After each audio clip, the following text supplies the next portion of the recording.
Episode 132. Together, yet separate. How can I solve your problem? Jade asked softly. She regretted it the moment she said it. Dario's low voice buzzed against her ear. Do you really want to know? Against her hip, she felt a twitch. Now she realized what he meant. Never mind, Jade said firmly. Forget what I asked. Then close your eyes and go to sleep like a good girl. He smacked her butt. After that, Jade heard his breathing become slower and more steady. He seemed to have really gone to sleep. But the hardness against her lower body was still there. Did it have a life of its own, completely separate from his brain? Could he really sleep like this? In the dim moonlight, she studied his handsome face. He made her feel as if something had been knocked over in her heart. They'd been up so late and Jade was so exhausted from filming Decadent Lady that she actually slept until noon. This wasn't at all like her, but it saved money on breakfast, she supposed. As Jade was waking up, she stretched out her hand beside her. Instead of the usual cool, empty sheets, her hand rested on a warm body. What a wonderful feeling.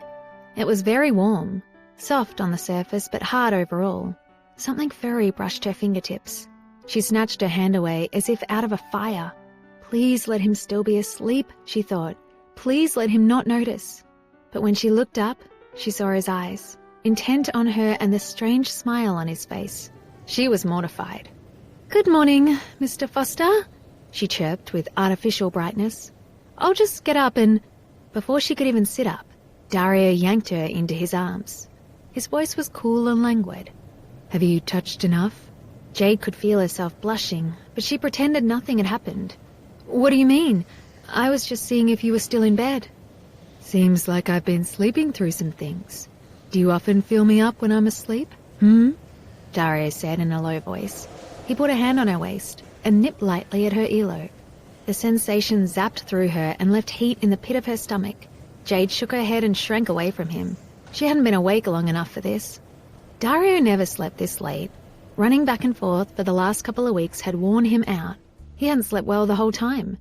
Lying there with her in his arms, he felt at rest.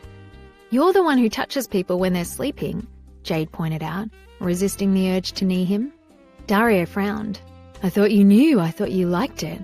Jade's face turned red. She hurriedly pushed him away. So those really hadn't been dreams. Jade immediately got out of bed and found a set of clothes. She said, Dario, I want to see my grandma today. I haven't had a chance in a long time. She did want to be with Dario, but if she went to see her grandmother first, she could give him her undivided attention later. I'll take you there. Let's go out to eat first. Dario also got up and started getting dressed. Jade did not dare to look at him at all, but Dario was oblivious. He kept walking in front of her as if he was showing off his body on purpose. Oh no, that's okay. It's already so late. You need to get to work. Jade didn't want to delay him, but when she saw his persistent gaze, she didn't want to reject him either. She could only follow him out of the apartment. It made sense to go out and eat because it was so late to start their day.